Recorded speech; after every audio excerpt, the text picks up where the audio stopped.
Hello dear student, कैसे हो आप लोग। स्टूडेंट, आज की इस वीडियो में हम क्लास 12 जियोग्राफी यानी भूगोल का चैप्टर 3 लेकर आए हैं, जो एनसीईआरटी पैटर्न पर आधारित है। चैप्टर का नाम है आपका मानव विकास। इंग्लिश में हम इसको कहते हैं ह्यूमन डेवलपमेंट। तो आज हम मानव विकास चैप्टर के बारे में पढ़ेंगे, इसका पूरा एक्सप्लेनेशन करेंगे, हिंदी में पूरी जानकारी देंगे, इसके इंपॉर्टेंट टॉपिक्स को कवर करेंगे। तो वीडियो को आप लास्ट तक जरूर देखिएगा। चैनल पढ़ना है तो हमारे चैनल को भी सब्सक्राइब कर लीजिए।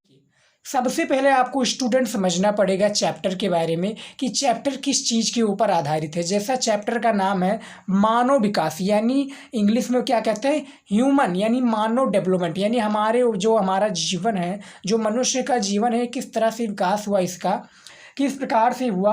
मैं आपको थोड़ा इसका परिभाषा दे दूं कि मानव विकास का आशय क्या है।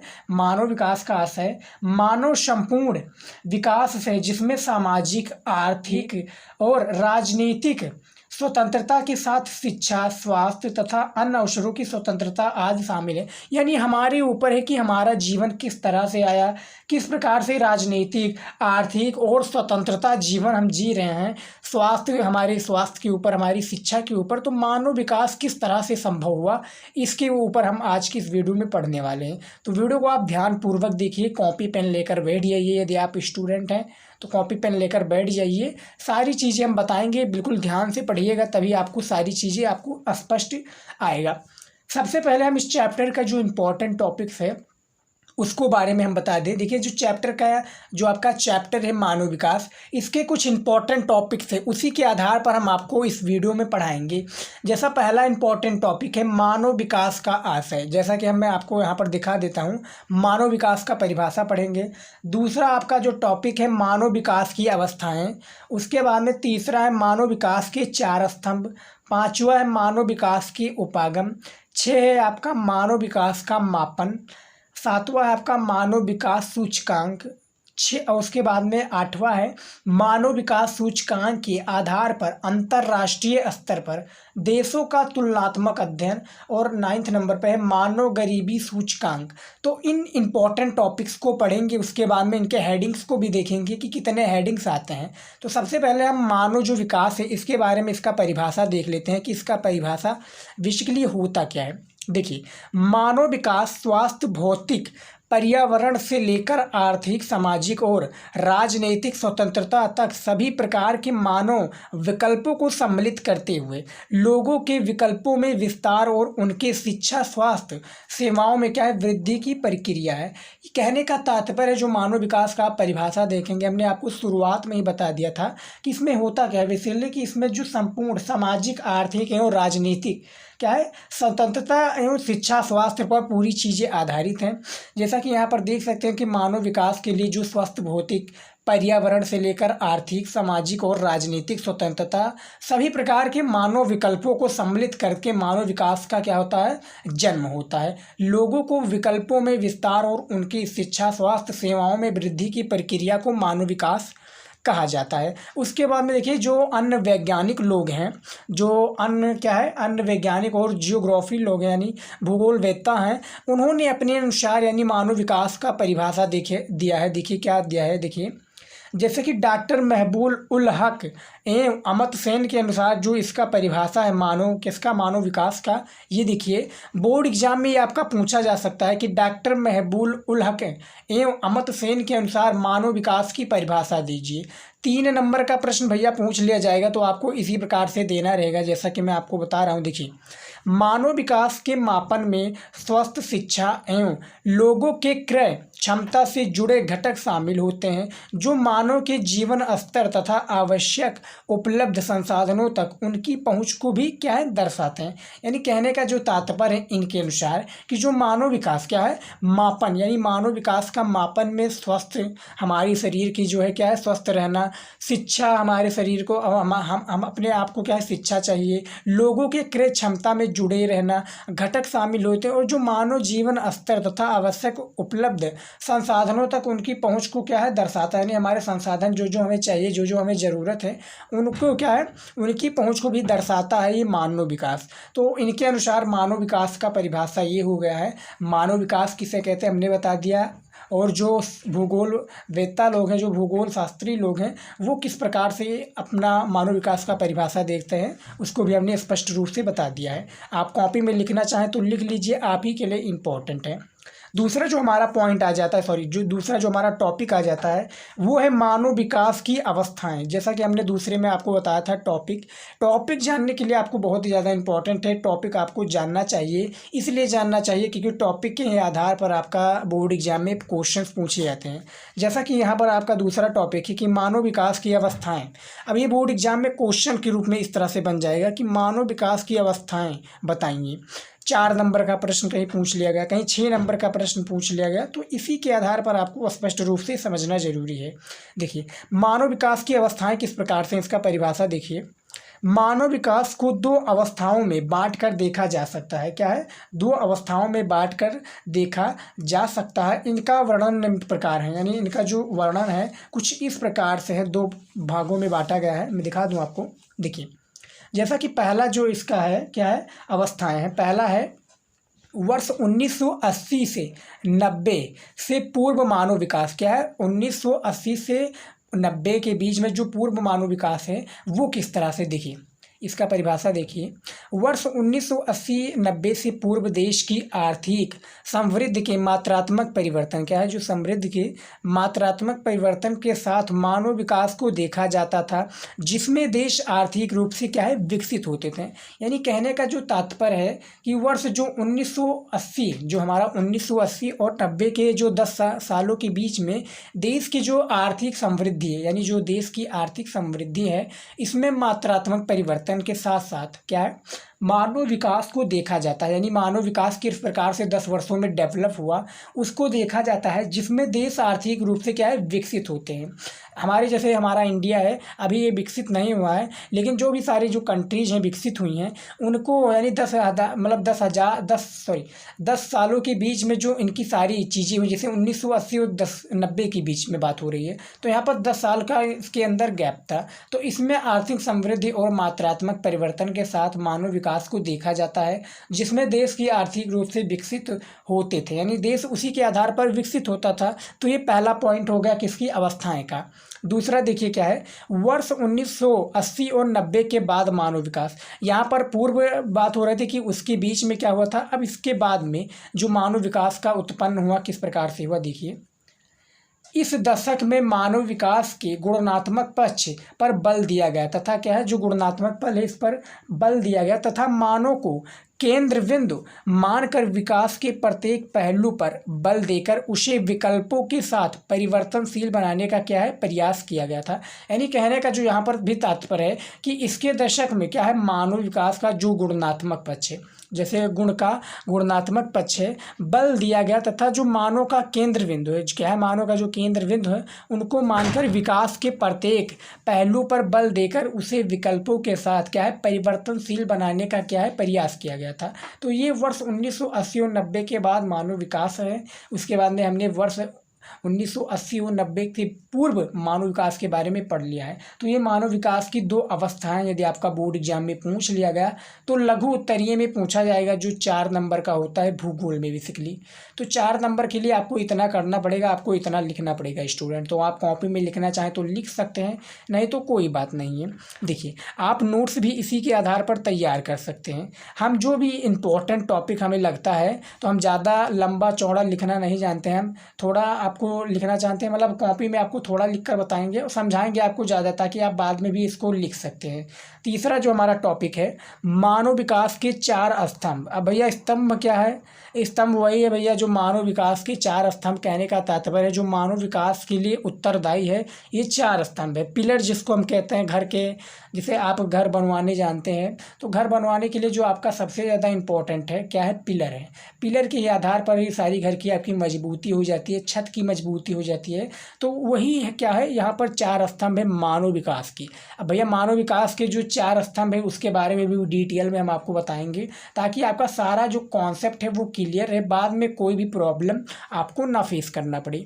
देखिए, जैसा यहाँ पर देखिए, इसका पहला परिभाषा हम देखेंगे मानव विकास के स्तंभों के बारे में। देखिए, मानव विकास की विचारधारा समता, सतत पोषणीयता, उत्पादकता और सशक्तिकरण जैसी अवधारणाओं पर क्या है, आधारित है। यही चार इसकी स्तंभ हैं। क्या है? समता पहला हो गया, दूसरा आपका सतत पोषणीयता, तीसरा है आपका उत्पादकता और चौथा है सशक्तिकरण। तो यही भैया मानव विकास के चार स्तंभ है, याद रखिएगा। बोर्ड एग्जाम में ये आपका पूछा जाएगा कि मानव विकास के कितने स्तंभ है। ऑब्जेक्टिव में भी पूछा जा सकता है और ये आपका अति लघु उत्तरीय में भी पूछा जा सकता है। तो आपको भैया इसी प्रकार से लिखना है। अब चलिए हम देख लेते हैं जो इसके चार स्तंभ है, इसके बारे में इसका थोड़ा थोड़ा परिभाषा देख लेते हैं, ताकि सारा जो कॉन्सेप्ट है स्टूडेंट क्लियर रहे। इसका परिभाषा भी हमें बताना बहुत ही ज़रूरी है आपके लिए। देखिए, पहला जैसे समता है। अब भैया समता किसे कहते हैं इसको भी देख लीजिए। प्रत्येक व्यक्ति को समान अवसर प्रदान करने से संबंधित है। यह अवसरों की उपलब्धता के लिए जाति, लिंग, आय आदि के संबंध में क्या है, भेदभाव रहित विचार को व्यक्त करता है। यानी कहने का तात्पर्य जो है, कहने का जो हमारा तात्पर्य है कि जो प्रत्येक व्यक्ति को समान अवसर, यानी एक व्यक्ति है या कई सारे व्यक्ति हैं, उनको समान अवसर प्रदान करना संबंधित है समता। और ये अवसरों की उपलब्धता के लिए जाति, लिंग, आय आदि के संबंध में भेदभाव रहित विचार को व्यक्त करता है। जो भेदभाव रहित विचार है इसको ये समता व्यक्त करता है। याद रखिएगा, पहला ये हमारा हो गया स्तंभ। अब दूसरा देखिए क्या है, दूसरा हमारा स्तंभ आ जाता है सतत पोषणीयता। अब ये क्या है भैया, इसका भी परिभाषा देखना सबसे ज़्यादा इम्पोर्टेंट है। देखिए, सतत पोषणीयता का अभिप्राय क्या है? अभिप्राय अवसरों की सतत पोषणीयता से है, जिससे भविष्य में आने वाली पीढ़ी बने रहे। यानी कहने का जो तात्पर्य है, मैं आपको थोड़ा डिटेल में बता दूं क्या है इससे, क्या है, पीढ़ी आने वाली बनी रही। ये अवधारणा क्या है? ये अवधारणा पर्यावरण तथा जो पर्यावरण तथा वित्तीय संसाधनों को उपयोग भावी पीढ़ी को ध्यान में रखकर करने पर क्या है, बल देने पर क्या है, बल देती है, जिसमें क्या है, भविष्य का आने वाली पीढ़ी पर ये सारी चीज़ें बनी रही। तो ये सतत पोषणीयता का भी अर्थ हो गया। उसके बाद में देख लेते हैं दोनों स्तंभों के बारे में और भी। जैसा कि तीसरा हमारा स्तंभ क्या आ जाता है, उत्पादकता। अब भैया उत्पादकता भी समझना पड़ेगा, क्योंकि बोर्ड एग्जाम में यही चार स्तंभ ये दिया गया आपका दीर्घ उत्तरीय में, जो आपका 6 नंबर में होता है भूगोल में बेसिकली। तो आपको इसके बारे में पूरा सटीक से लिखना होगा, क्योंकि 250 शब्दों में देना है। तो मजाक तो थोड़ी ना करना पड़ेगा, आपको लिखना पड़ेगा 2 से 2.5 पेजों में, तभी आपको जाकर 6 नंबर मिलेगा। 70 नंबर का पूर्णांक होता है भूगोल में, 30 नंबर प्रैक्टिकली होता है, सभी को पता होगा।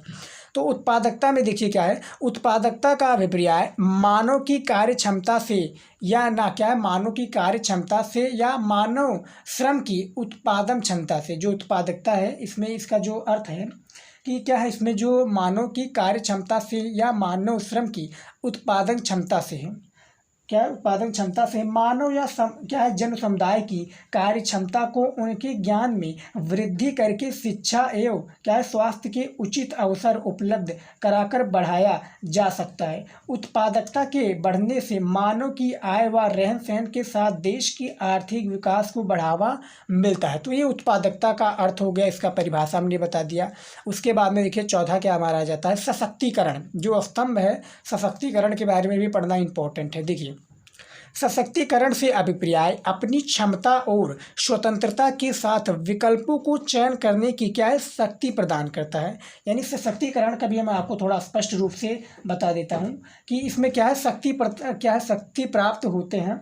और उसके बाद में लोगों को सशक्त करने हेतु सुशासन क्या है, सुशासन एवं लोक उन्मुखी जैसी नीतियों की आवश्यकता होती है।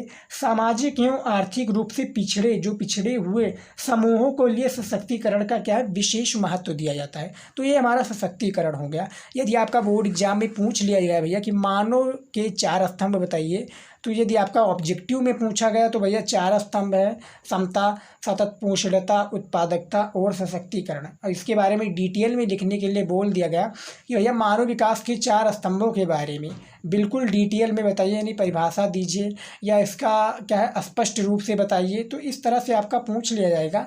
तो भैया थोड़ा थोड़ा आपको इसके बारे में लिखना पड़ेगा, इसका परिभाषा देना पड़ेगा। उसके बाद में देखिए हमारा चौथा क्या आ जाता है, चौथा जो हमारा टॉपिक है, इसको देखिए। मानव विकास के उपागम, हमने स्तंभ के बारे में पढ़ लिया, अब उस उपागम भी देख लेते हैं कि कौन कौन से उपागम हैं मानव विकास के रिलेटेड में।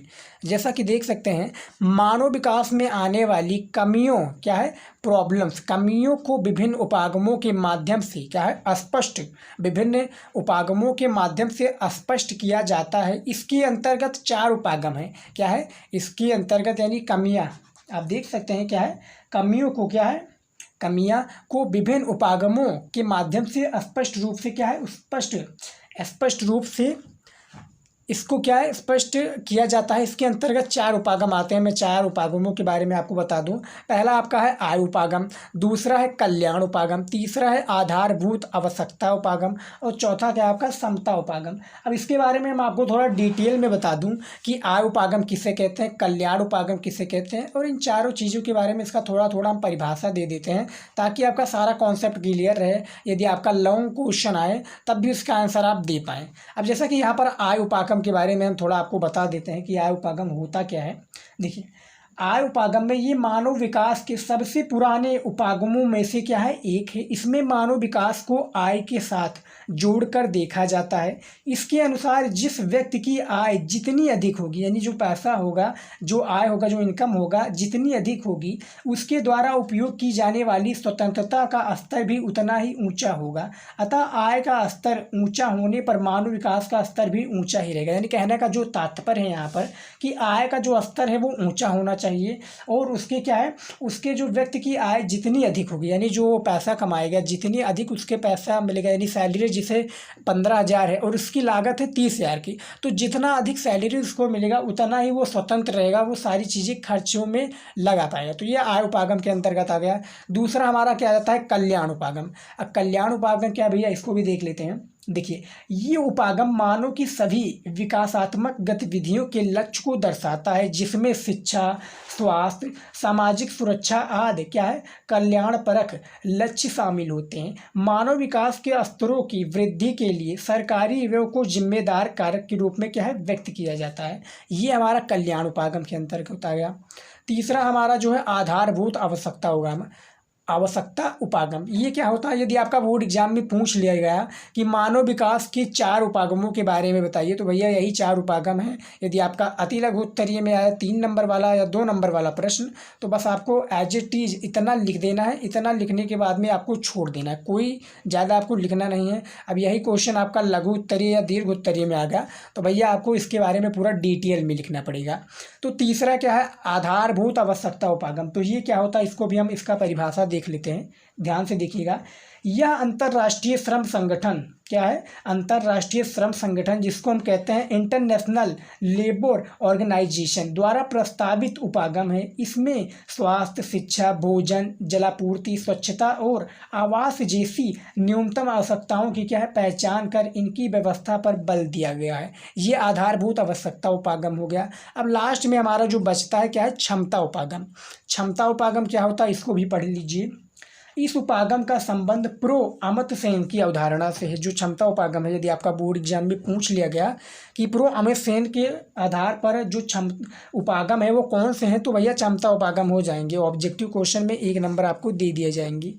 तो देखिए, जो इसमें क्या है, इस उपागम का जो संबंध है प्रो अमर्त्य सेन की अवधारणा से है, जिसमें संसाधनों तक पहुँच जाने के मानव की क्षमताओं, क्या है, मानव की क्षमताओं के निर्माण को बढ़ते मानव विकास की कुंजी बताया गया है। क्या है, मानव विकास की, क्या है, बढ़ती हुई जो कुंजी बताया गया है। तो ये आय उपागम, कल्याण उपागम, आधारभूत आवश्यकता उपागम और क्षमता उपागम की परिभाषाएं थी। यदि आपका बोर्ड एग्जाम में पूछा जाए कि मानव विकास के उपागम के बारे में बताइए, तो आपको इसी तरह से बताना है स्टूडेंट, याद रखिएगा। और यदि आपको इसका PDF चाहिए, वो भी फ्री ऑफ कॉस्ट, तो आपको हमारे वेबसाइट पर विजिट करना होगा। वेबसाइट आपका नाम है, वेबसाइट का नाम जो है शिवम स्टडी नॉलेज है, चैनल का है नाम है। बस आप गूगल पर जाइए, सर्च कीजिए, आपको हमारा वेबसाइट दिख जाएगा। नहीं तो आप इसका PDF चाहते हैं फ्री में, तो आप हमारे इंस्टाग्राम ID पर आइए, इंस्टाग्राम का भी नाम है शिवम स्टडी नॉलेज, आप सर्च कीजिएगा इंस्टाग्राम पर, जाइए वहाँ पर फॉलो कीजिए और जो भी आपके डाउट्स हैं, जो भी आपके क्वेश्चंस हैं, आप हमें मैसेज करके पूछ सकते हैं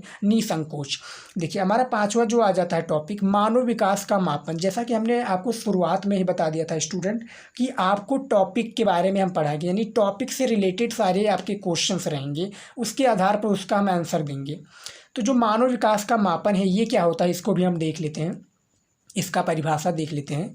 मानव विकास का मानव क्या है, मानव विकास का मानव विकास सूचकांक के रूप में मापा जाता है, जिसमें विश्व के विभिन्न देशों को शिक्षा, स्वास्थ्य और संसाधनों तक लोगों की पहुंच के आधार पर क्रम प्रदान किया जाता है। क्या है, मानव जो विकास है, मानव विकास सूचकांक के रूप में मापा जाता है। इसको यदि बोर्ड एग्जाम में आपका आ गया बहुविकल्पीय प्रश्न के रूप में कि जो मानव विकास सूचकांक है ये किस रूप में मापा जाता है, तो भैया ये किस रूप में माना जाता है, मानव विकास के रूप में, जिसमें विश्व की जो पूरा दुनिया है, इसके पूरे विश्व के विभिन्न देशों को शिक्षा, स्वास्थ्य और संसाधनों तक लोगों की पहुंच के आधार पर क्रम प्रदान किया जाता है। जैसा कि यहाँ पर है, देख सकते हैं, पहला है स्वास्थ्य, शिक्षा, संसाधनों तक लोगों की पहुंच। जैसा कि यहाँ पर आप देख सकते हैं, ये देखिए शिक्षा, स्वास्थ्य और संसाधनों तक लोगों के पहुंच। तो इसके बारे में हम आपको थोड़ा थोड़ा बता दें कि स्वास्थ्य और शिक्षा और संसाधनों तक लोगों की पहुंच किस तरह से है, ताकि आपका सारा कॉन्सेप्ट क्लियर रहे।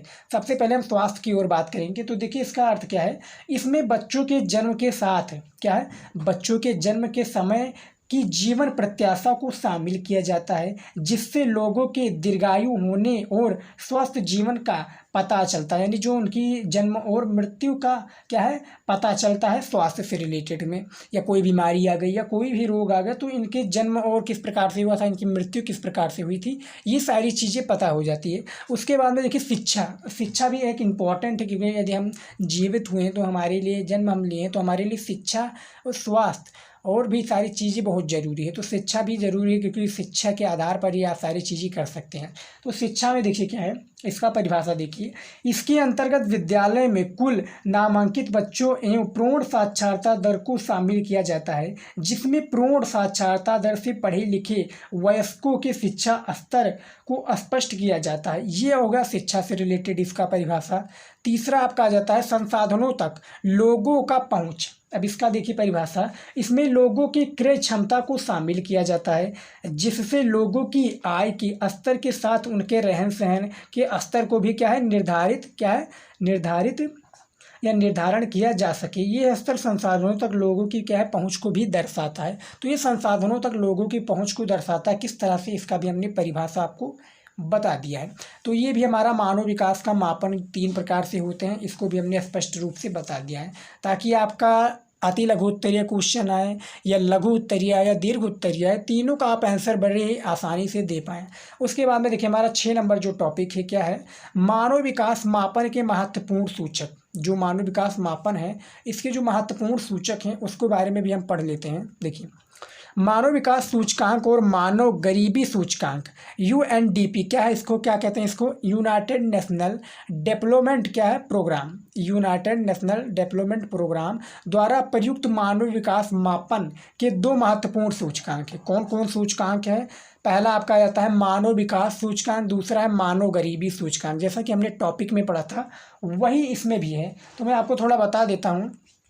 इसका परिभाषा तो हमने देख लिया कि मानव विकास सूचकांक और मानव गरीबी सूचकांक UNDP द्वारा प्रयुक्त मानव विकास मापन के 2 महत्वपूर्ण कारक हैं। यूनाइटेड नेशनल डेवलपमेंट प्रोग्राम, ये आपको याद रखना है। अब जैसा कि यहाँ पर है मानव विकास सूचकांक, तो ये क्या है मैं आपको इसके बारे में बता दूँ।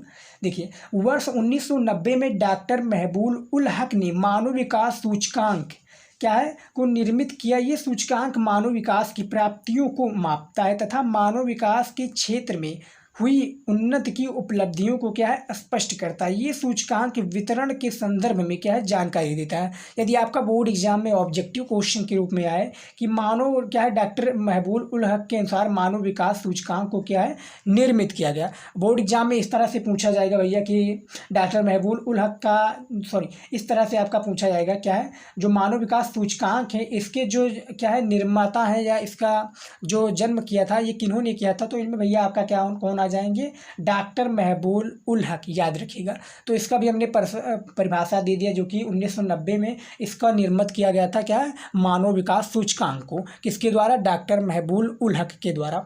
दूसरा है हमारा मानव गरीबी सूचकांक। अब ये क्या होता है, इसको देखिए, इसका कुछ पॉइंट के हिसाब से है।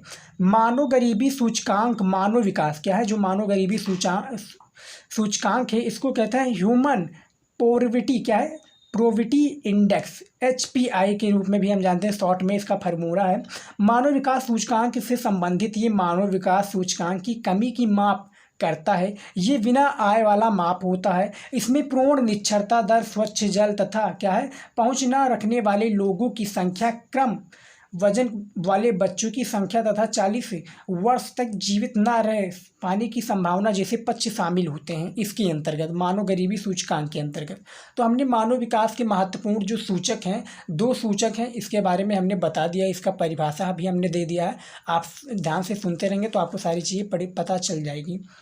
उसके बाद में देखिए हमारा जो लास्ट टॉपिक बचता है, 7वां है मानव विकास सूचकांक के आधार पर देशों का, क्या है, तुलनात्मक अध्ययन। जो देशों का तुलनात्मक अध्ययन है वो किस तरह से, इसको भी हम देख लेते हैं। देखिए, विश्व के देशों को मानव विकास के स्तर, उच्च सूचकांक मूल्य वाले देश, मध्यम सूचकांक मूल्य वाले देश एवं निम्न सूचकांक मूल्य वाले देशों में विभाजित किया जाता है। निम्न सूचकांक वाले देशों में राजनीतिक उपद्रव, क्या है, उपद्रव, सामाजिक अस्थिरता में। अब जैसे यहाँ की प्राकृतिक आपदाएं के रूप में थोड़ा मैं आपको बता दूं, बाढ़, सूखा, अकाल जैसी समस्याएं निरंतर उत्पन्न रहती है। भूटान विश्व का एकमात्र ऐसा देश है जिसने सकल राष्ट्रीय प्रसन्नता को देश की प्रगति की, क्या है, आधिकारिक माप को घोषित किया है। ये देख सकते हैं, माप को, क्या है, घोषित किया है। यहाँ पर जो बात हो रही है कि मानव जो विकास का सूचकांक है, इसमें तुलनात्मक अध्ययन करना है। तो पहला जो यहाँ पर मैं आपको बता दूँ, क्या है, अति उच्च व उच्च सूचकांक मूल्य वाले देश। यहाँ पर देखिए, क्या है, विश्व के देशों में स्तर उच्च सूचकांक मूल्य वाले देश। तो इसके बारे में थोड़ा को बता दूं कि अति जो उच्च सूचकांक के अंतर्गत उन देशों को शामिल किया जाता है जिनका स्कोर 0.800 से ऊपर पाया जाता है। मानव विकास प्रतिवेदन 2020 के अनुसार इसमें 66 देशों को रखा गया है, जिसमें उच्च मूल्य सूचकांक वाले 10 देशों में प्रथम स्थान पर नॉर्वे है। उच्च सूचकांक मूल्य वाले देशों पे 53 देश शामिल। इसमें शिक्षा, स्वास्थ्य सेवाओं के साथ सामाजिक स्तर पर बेहतर स्थिति पाई जाती है। तो ये इसके क्या हो गए, तुलनात्मक अध्ययन हो गए। उसके बाद में जैसे मध्य सूचकांक वाले देश के बारे में बताना होगा। मध्यम जो सूचकांक वाले देश हैं, इनके बारे में भी हम आपको थोड़ा परिभाषा दे दें इसका। इस सूचकांक के अंतर्गत उन देशों को, क्या है, शामिल किया जाता है जिनका मानव विकास सूचकांक 0.550 से 0.699 के मध्य पाया जाता है। इसमें मानव विकास सूचकांक प्रतिवेदन वर्ष 2020 के अंतर्गत 37 देशों को, क्या है, रखा गया। इस वर्ग के देशों में सामाजिक विविधता भी पाई जाती है। साथ ही बहुत से देशों का मानव विकास वर्ष 1990 के, क्या है, विविधता भी पाई जाती है। साथ ही जो इसका देश है, इसके मानव कल्याण में अधिक ही, क्या है, व्यय प्राप्त करता है। तो ये इसके हो गया, क्या हो गया, जो मध्यम सूचकांक मूल्य वाले देश का भी एक परिभाषा हो गया, तुलनात्मक परिभाषा। उसके बाद में हमारा जाता है निम्न सूचकांक वाले, यानी एक उच्च, उसके बाद में मध्य और सबसे निम्न।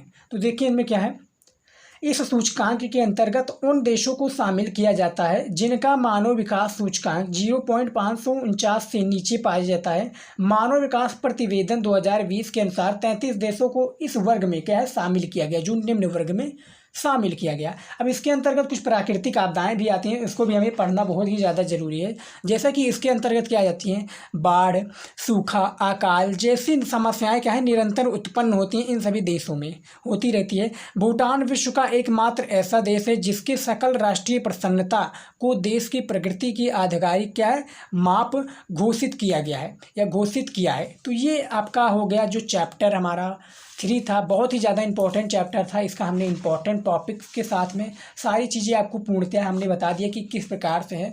चैप्टर आपका 3 बहुत ही ज़्यादा इंपॉर्टेंट है, इसका हमने पूरा थ्योरी कंप्लीट करवा दिया है। और इसका यदि आप PDF चाहते हैं तो आपको इंस्टाग्राम पर आना पड़ेगा, वहाँ पर आप मैसेज कीजिए, सारी चीज़ें हम आपको प्रोवाइड कर देंगे। तो स्टूडेंट आज का ये वीडियो जो था चैप्टर 3 का वीडियो था, मानव विकास का वीडियो था, यहीं तक वीडियो था। आई होप कि आज का वीडियो आपको अच्छा लगा है। अच्छा लगा है तो वीडियो को अपने दोस्तों के साथ शेयर कीजिए जो आपके साथ में पढ़ रहे हो, आपके जो क्लास में पढ़ रहे हो। मिलते हैं नेक्स्ट वीडियो में नए टॉपिक के साथ, तब तक के लिए गुड बाय, जय हिंद।